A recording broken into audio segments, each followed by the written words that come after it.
पडली जिल्ह्याची काय चर्चा झाली आगामी पालिका निवडणुकीसाठी कशा पद्धतीने तयारी केली जाणार आहे? आपण बघितलं असेल की एकंदरीत ज्या आता पार्लमेंटरी बोर्डच्या आज मीटिंग झाल्या, जिथे जिथे महापालिका आहे त्या महापालिकेच्या दृष्टिकोनातून आजची ही बैठक होती आणि त्याच दृष्टिकोनातून आमच्या चंद्रपूर महापालिकेची देखील बैठक होती. नुकत्याच आमच्याकडे नगरपालिका झाल्या आणि नगरपालिकेत आपण पाहिलं असेल की महाराष्ट्रात ज्या पद्धतीने पक्षाची पिछाड झाली, फक्त एक माझा लोकसभा मतदारसंघ असा होता की ज्यात पक्षाची बाजू भक्कमपणे राहिली. जनतेने पूर्ण कौल हा काँग्रेस पक्षाच्या बाजूने दिला आणि माझ्या लोकसभा क्षेत्रात इकडे देखील आपण पाहिलं असेल की 5 नगरपालिका 7 पैकी म्हणजे 5 नगरपालिका आणि यवतमाळ जिल्ह्यातल्या 2 विधानसभा माझ्या मतदारसंघात आहेत. यवतमाळ जिल्ह्यातल्या दोनही विधानसभा या काँग्रेसच्या निवडून आल्या, म्हणजे एकंदरीत माझ्या लोकसभा क्षेत्रात 7 नगरपालिका या काँग्रेसच्या निवडून आल्या आणि त्याच्यामुळे तीच तयारी तशाच पद्धतीचं सूक्ष्म नियोजन आम्हाला या चंद्रपूर महापालिकेत देखील करायचं आहे आणि आजच्या पार्लमेंटरी बोर्डामध्ये आपण युती कोणाशी करणार, कोणाला सोबत घेऊन लढणार ही औपचारिक चर्चा या ठिकाणी पार पडली. किशोर दोर्गेवार यांची निवडणूक प्रमुख म्हणून नेमणूक केलेली होती, मात्र काही बदलामुळे त्यांचं नाव वगळण्यात आलं होतं. मात्र आता पुन्हा एकदा भाजपने बदल केल्याचं पाहिलं आणि किशोर दोर्गेवार यांना पुन्हा निवडणूक प्रमुख म्हणून त्यांची नेमणूक केलेली आहे. भाजपमधला हा जो बदल चाललाय, काय वाटतं, आपलं कन्फ्युजन झालंय किंवा कोणतं? आपण बघितलं असेल की नगरपालिकेतही तोच विषय झाला. एकंदरीत चंद्रपूर जिल्ह्यात 5 विद्यमान आमदार हे भाजपाचे होते आणि 5 आमदार असताना देखील साधी नगरपालिका ते निवडून आणू शकले नाही. ही भाजपासाठी शोकांतिका होती. काल आदरणीय फडणवीस साहेबांकडे बैठक झाली, त्यात आमच्या जिल्ह्याचे माजी खासदार आदरणीय हंसराज अहिर असतील, आदरणीय जोरगेवार साहेब असतील, आदरणीय सुधीर भाऊ यांना सगळ्यांना बसवून कुठेतरी सामंजस्याने ही निवडणूक लढली पाहिजे. आपण सगळ्यांनी पक्षांतर्गत वाद जे आहे ते बाजूला ठेवून चव्हाट्यावर न आणता एकमताने ही निवडणूक लढवली पाहिजे अशा पद्धतीची बैठक झाली. पण तरी मला वाटत नाही की ज्या पद्धतीने यांचे अंतर्गत वाद चव्हाट्यावर येत आहे, कुठेही एकत्र येऊन भाजपा लढतील आणि यापेक्षाही जास्त विरोध निवडणूक प्रमुख म्हणून जोरगेवारांची नियुक्ती केली, नंतर एक राज्यसभेचे खासदार त्या ठिकाणी आणले आणि आता परत एक स्टेटमेंट असं आलं की सुधीर मुनगंटीवार यांच्या नेतृत्वात परत चंद्रपूरची महापालिका होईल आणि सुधीर मुनगंटीवारांच्या नेतृत्वात जर का महापालिकेचं इलेक्शन लढलं तर जोरगेवार काही शांत बसणार नाही. म्हणजे भाजपाची अंतर्गत गटबाजी ही पुन्हा जनतेच्या समोर आल्याशिवाय राहणार नाही आणि या सगळ्या गोष्टीचा फायदा हा काँग्रेसला झाल्याशिवाय राहणार.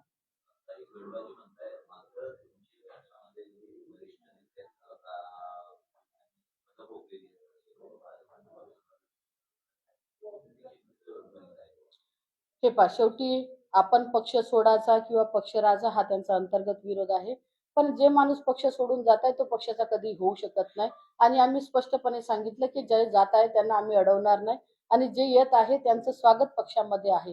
शेवटी पक्ष म्हटल्यावर ज्याला जो पक्ष, काही लोक असे असतात की हवा पाहून दिवा लावतात, ज्यांना जे योग्य वाटतात तो निर्णय ते घेतात, पण जाणाऱ्यांना आम्ही अडवणार नाही आणि येणाऱ्यांना आम्ही थांबवणार नाही. त्याच्यामुळे काँग्रेसची जिल्ह्यात का ताकद होती हे महापालिकेच्या इलेक्शनला आपल्याला दिसेल आणि नगरपालिकेत ती ताकद काँग्रेस पक्षाने चंद्रपूर जिल्ह्यात दाखवली.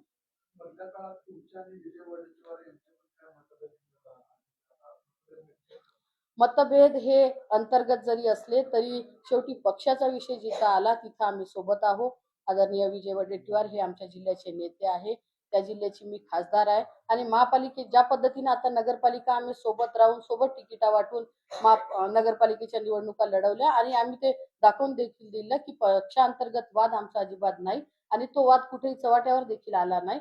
त्याच पद्धतीनं आता देखील महापालिकेचे इलेक्शन लढत असताना आम्ही दोघं, आमचे जिल्हाध्यक्ष असतील, आमचे शहराचे अध्यक्ष आणि सगळ्या पदाधिकाऱ्यांना विश्वासात घेऊनच आम्ही महानगरपालिकेचे इलेक्शन लढणार आहोत.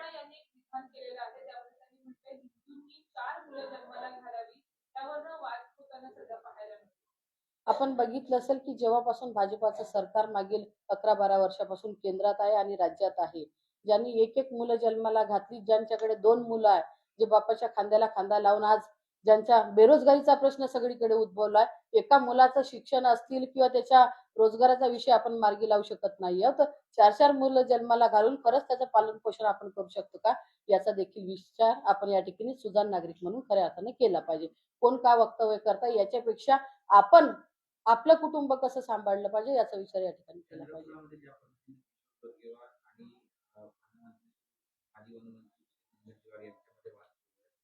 फायदा काँग्रेसला होईल असं वाटतं, कारण की निवडणूक प्रमुख पदावरून हटवण्यात आलं होतं, पुन्हा त्यांना आता त्या ठिकाणी घेण्यात आलेले.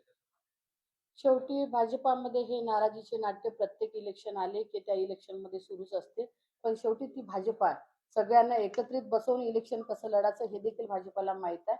आणि नक्की अंतर्गत यांचे जे काही वाद आता चव्हाट्यावरती येत आहे याचा फायदा हा काँग्रेसला 100% होणार किंवा त्यांचे उमेदवार आहे त्यांना हे तिकिटा देणार नाही, यांचे उमेदवार आहे त्यांना ते तिकिटा देणार नाही.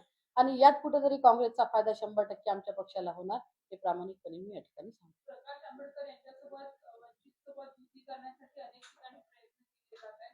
पण वारंवार त्यांच्याकडनं काँग्रेसवरती आरोप देखील केले जात आहेत. विविध गोष्टी माझ्याकडे आहेत त्या काँग्रेसच्या मी सगळ्यांसमोर आणेन अशा पद्धतीची भूमिका प्रकाश आंबेडकर घेत असताना मदतीचा हात किंवा चर्चा अजूनही तुमच्याकडनं सुरू आहे का? आम्ही नगरपालिका लढवत असताना देखील बऱ्यापैकी माझ्या ज्या नगरपालिका लोकसभा क्षेत्रातल्या होत्या आम्ही वंचितला सोबत घेऊनच नगरपालिका लढवल्या. आणि आता चंद्रपूर महापालिकेसाठी देखील आमची औपचारिक चर्चा आदरणीय विजूभाऊ असतील, मी असतील, आम्ही बसून वंचितचे सगळे लोक त्या ठिकाणी बोलावून चर्चा आमची सुरू आहे. आणि आमचा देखील मानस आहे की महापालिकेची निवडणूक लढवत असताना वंचितला आम्ही सोबत घेऊन लढलं पाहिजे. बाकी वंचितच्या बाबतीत निर्णय काय घ्यायचा आणि काय नाही घ्यायचा हा सिनियर सगळ्या पक्षश्रेष्ठीचा निर्णय आहे आणि तो त्या ठिकाणी ते घेईल. प्रकाश आंबेडकरांनी टीका करताना म्हटले की काँग्रेसच्या बाबतीत अजूनही मी तोंड उघडलेले नाही. जर मी तोंड उघडलं तर महाराष्ट्रात काय तर देशाला संपूर्णपणे फटका बसेल. त्या किती तथ्य?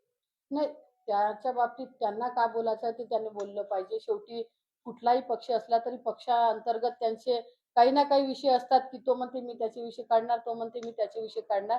पण प्रकाश आंबेडकर असतील किंवा एवढ्या सिनियर लोकांच्या बाबतीत बोलण्या एवढी काही मी मोठी नाही, त्याच्यामुळे त्याच्यावरती कसलंही वक्तव्य मी करणार नाही. चंद्रपूर महापालिकेमध्ये कुणाचा महापौर बसेल?